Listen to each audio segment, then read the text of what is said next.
Okay guys, we're back for another video tonight. Tonight we are cooking or getting this prepared. Anybody know what that is right there? That is a 20-pound prime rib roast is what that is. In case you guys don't know what this is, right now I'm taking it out of a salt brine. It's been in a salt brine for about 24 hours. So you definitely want to salt this big hunk of meat 24 hours before you cook it. So anyways, to cut to the chase, what it is you can see this is what ribeyes look like when your butcher gets them before they butcher them, okay? And it's boneless. They've already taken the bones off. So if you look right here, you can actually see the individual ribeyes, huge ribeyes that are on this.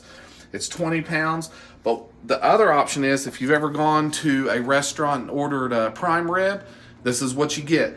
They smoke the whole thing boneless, put it on a slicer and slice it really thin, keep the juices from it, and they give you that as au jus sauce with your prime rib sandwich. So right now we're gonna wash the brine off of it. You can see I've already got it tied.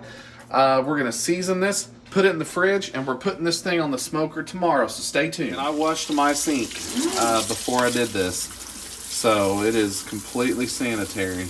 You do want to keep your splashing to a minimum while you're doing this, but you do need to wash off that salt.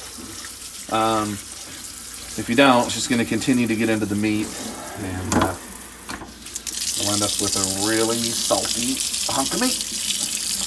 Like I said, it's 20 pounds. I am going to sanitize my sink with bleach after I'm done, so you guys don't worry your good little hearts about that. Back in the pan she goes. Okay, here's what we're going to season it with. We are going to start first by injecting it. This is the Cosmos. It is the beef injection mixed with Moisture Magic. Then we're going to put on, I've showed you guys how to do this in the past. We're going to put on, first of all, we're going to do a binder after we get it injected with, guess what, mustard, just like ribs. We're going to go with our lighter color, Honey Killer Bee. We're going to put a light coat of that on. We're going to put a light coat of the Honey Chipotle Killer Bee, and then Montreal steak on the top, and that's going to give it that really good crust that we're looking for. So let's get started here. This is all pre-mixed, and I'm using one of those injectors that have multiple holes because you're going to want to inject this in multiple spots. I will give you guys a killer tip. When you're injecting your meat, especially beef, if you go straight down in it, you're going to get these pockets that your company or judges or whoever you're making this for is going to see. Go parallel. Go parallel to the meat, and inject a little bit, pull back, inject a little bit more, and you can see it plumping up. Okay, you want to add as much beef flavor to this as humanly possible, because this is a huge clump of meat.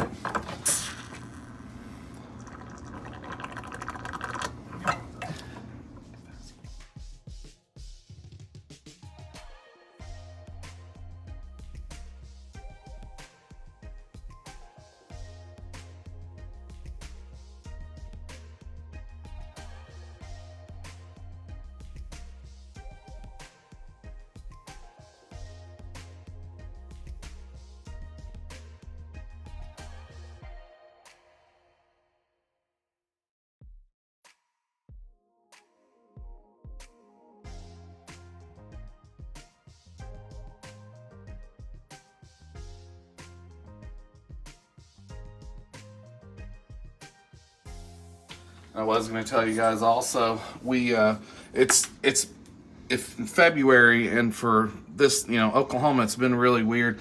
We're going to be cooking out in just barely over freezing temperatures tomorrow.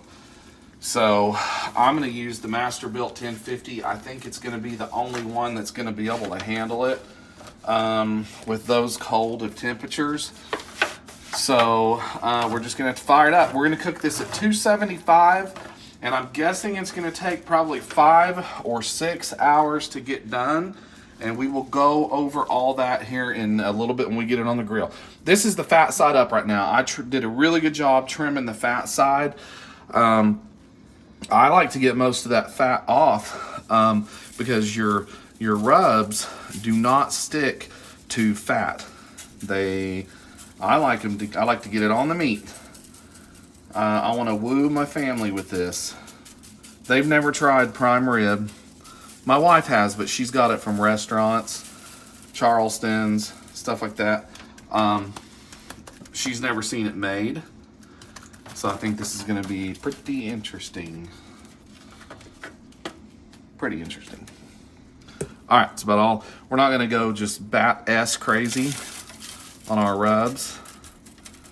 You ever heard that term, Amy? Yes. But Heard it a little differently, but yeah.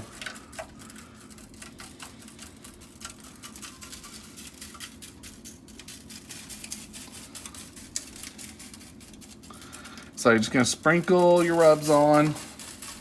That mustard definitely helps absorb a lot of this.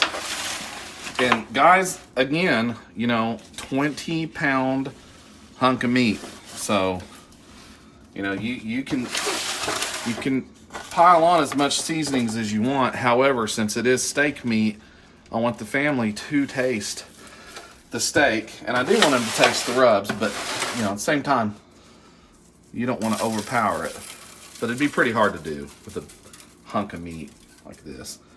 Okay, so you got your base layers put on. Now it's time to get your Montreal steak.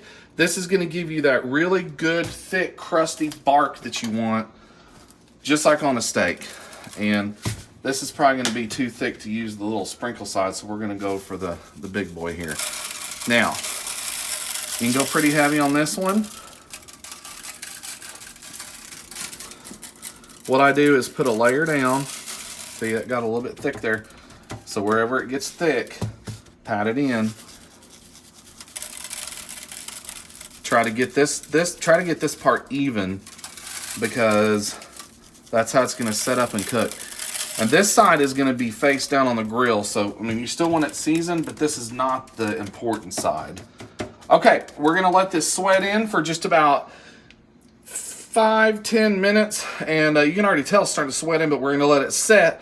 Flip it, do the other side, stick it back in the fridge for the night. We'll be right back, guys. I want to take a second just to say, awesome cook so far. We're trying to put out as many videos as we can for you guys on different cooks and different ideas. Springtime is coming up quick. And all of y'all are going to get spring fever. You're going to go to Lowe's, start buying those new grills. Check our channel out. I'm telling you, we got a ton of videos now and coming up. Like, subscribe, hit that bell so you don't miss a thing on our channel. We got good ideas and good cooking tips. You can leave us a comment. I answer all those immediately. You got any questions on how to finish things out or how to do certain things or what grills or smokers to use, hit me up. Ask me some questions. You might be surprised. So back to the cook here. All right. This is the money side, as you can see. Okay, this is what everybody's going to see. I do not put my meat on the grill fat cap up.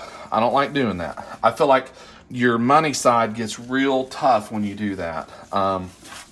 You do want to tie this, as you can see. I tied it with butcher's twine so that it doesn't just fall apart, because you're going to be manhandling this quite a bit when you get it on the grill, and you want to make sure that it's just not going to fall apart. And it's, like I said, it's still a ribeye steak. And you know how ribeyes can tend to fall apart on you. So, here we go. Get your sides first. It's going to be the easiest. Go generous. Kind of pat it in. I kind of start with, it's just such a big hunkin' piece of meat.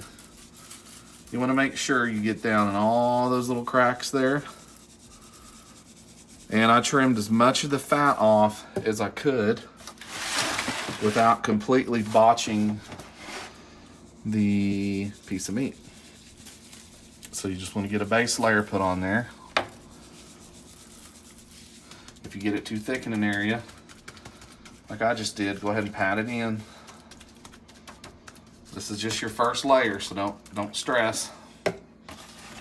Flip it around.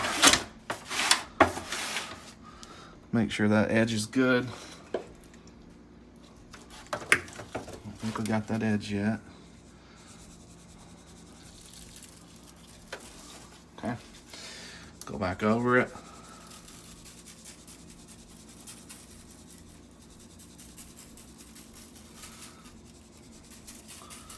Like I said, don't stress too much.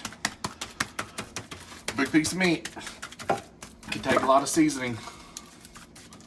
Okay. Next. Honey chipotle killer bee. I don't know why it's pumping up like that tonight.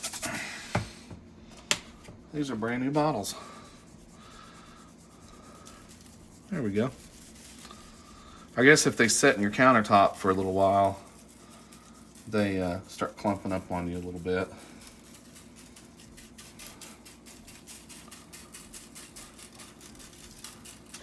See, there again, pat it.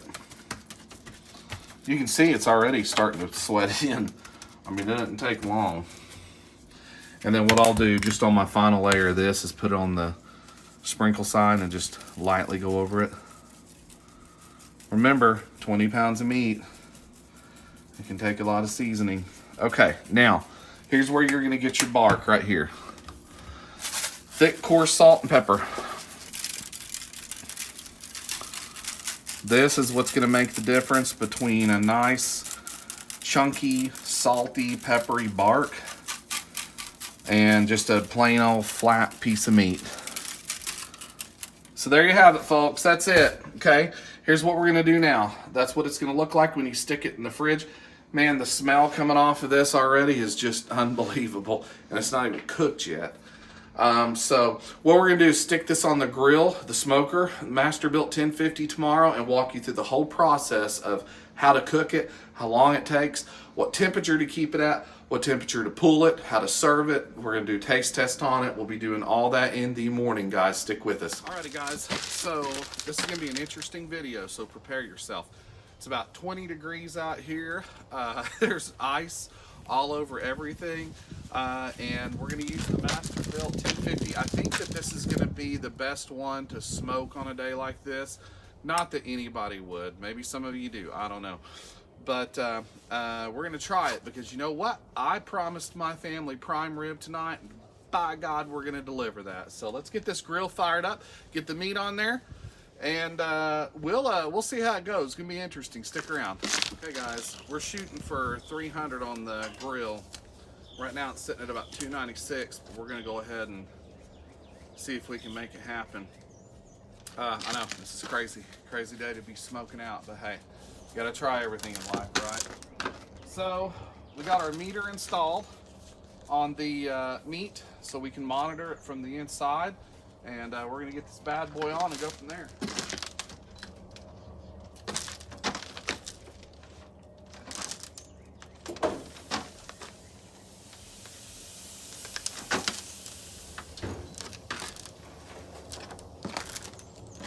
See you guys here in a little bit, about the halfway mark. Okay, guys, so it's a frozen tundra out here, just to kind of keep you up to snuff on what we're doing here. What we're doing, this Masterbuilt 1050 so far looks like it's going to do a really good cook on this cold day. Basically, but what you want to do, it's like I said, 20 degrees out here. I really didn't know what to expect. The meat's been in for about an hour. Hickory chips are burning great. I put those down into the charcoal ash receiver at the bottom, and they're smoking really good. The thermometer's a little bit off. I've got a meter inside of the meat, so I'm monitoring that from my phone, and it's about 20 degrees off, according to the meter and the internal temperature. So I think that's just because it's so cold and these controls are really cold. So I'm assuming that's gonna kind of calibrate a little bit better as it warms up a little bit, as the grill warms up. So just to catch you up to snuff and let you know what we're doing, we've got this prime rib, whole rib roast on. We've got it at 290 degrees, and the grill is kind of struggling. The smoker's kind of struggling to maintain that temperature because it's so cold out here, but it's still doing a good job. It's just that you don't want to open it a whole lot and lose all your heat, because it does take a little bit on a cold day like today to recover. And what we're shooting for target temperature is 165. Now, if you were to do this competition style, you'd shoot for 120 to 125. That's going to make it rare, which is normally how prime rib is served. But we're going to get it well done. So stick with us. We're going to spritz it as the day goes on, and you guys are in for a good treat later on. So stick on with us. Alrighty, guys. About the 2-hour mark.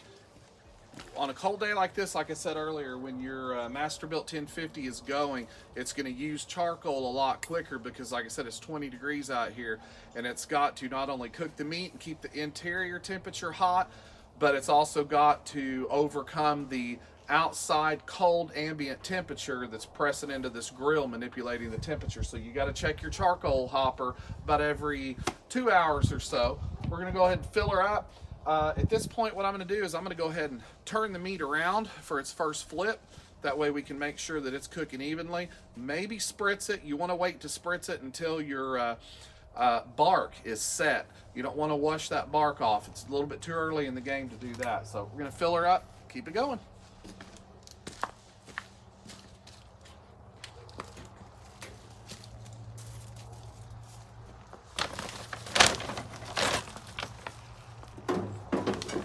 Good thing, because it's about halfway empty. You want to do this kind of quick.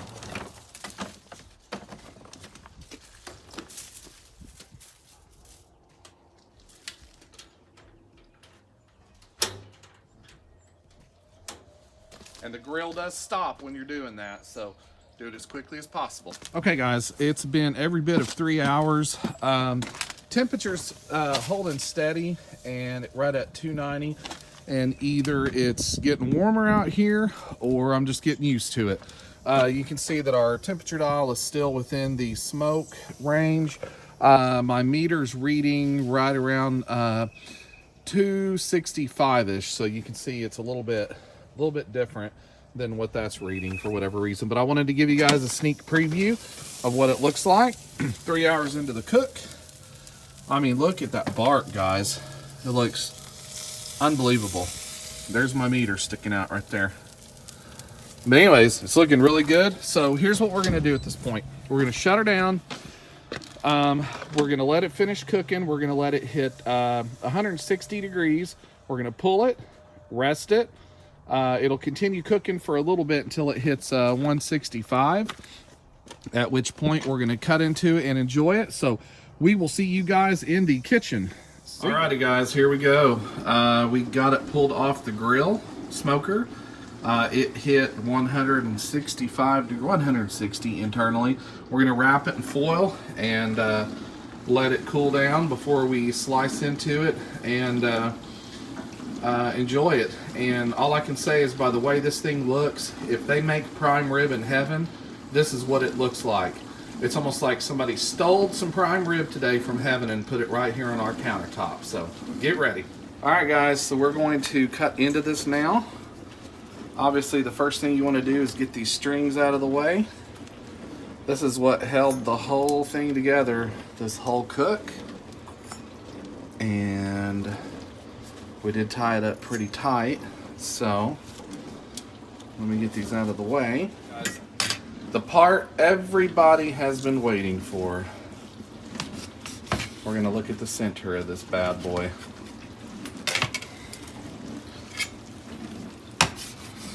Long, cold day. Oh, look at that. Perfect color, perfect cook. Guys, we nailed it. Let me take a little piece off here and we'll try it real quick. I want to try the bark. That's what everybody's gonna want to eat. Here we go. Man, that turned out unbelievable. I mean, try this recipe, watch this video, do this, guys. You can do this year round, anytime you want to. This is perfect. We nailed it. I'm sorry, but we nailed it. So, thank you guys for being a part of this video. I appreciate it, and we will see you in the next cook. Leave us some comments if you'd like. Ring the bell, subscribe to our channel, because there's a lot more coming up, guys. I appreciate you. We'll see you next time.